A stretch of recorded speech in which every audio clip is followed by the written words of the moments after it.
Hadja, the wise man, was walking through the streets of ancient Samara, thinking his wise thoughts, when from the other side of a tall wall, he heard a commotion.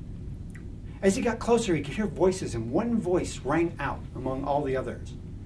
"You've got to do whatever I tell you to do. Why? Because I'm bigger than you. I'm stronger than you. I'm smellier than you. And if you don't do what I tell you, I'm going to pound you."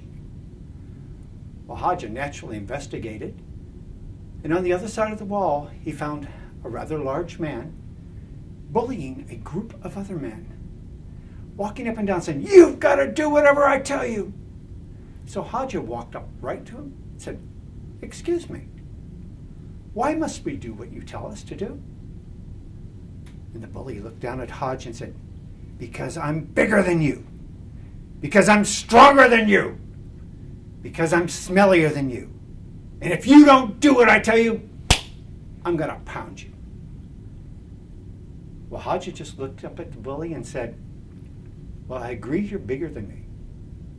And I agree that you're smellier than me.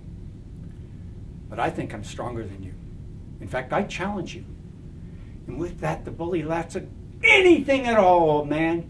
And when I beat you, then I'm going to pound you." Hadja reached into his pocket and pulled out a light, filmy cloth, iridescent with all the colors of the rainbow.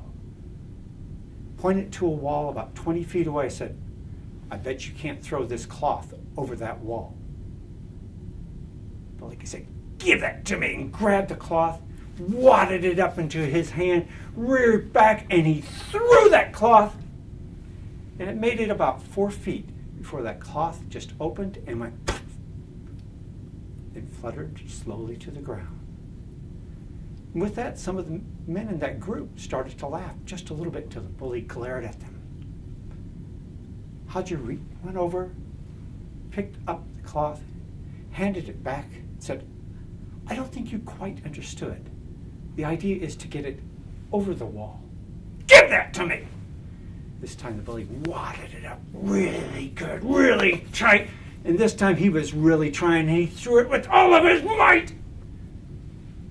This time the cloth made it about 7 feet before it went and slowly fluttered to the ground. This time more of the men started to laugh. The bully started to get madder, and Hadja said, "Wait a minute, I don't think you quite have that idea." Retrieved the cloth, handed it out to the bully, who snatched it, said, "Try it one more time." This time the bully wadded it up, spit on it, hauled back, and threw it again with all of his might. And it was the spit that did it, because this time the cloth traveled about 10 feet before it opened up and slowly fluttered to the ground.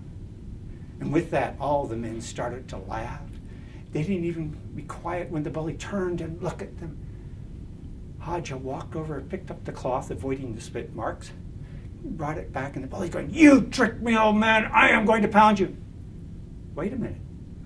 I get my turn, don't I?" "Fine!"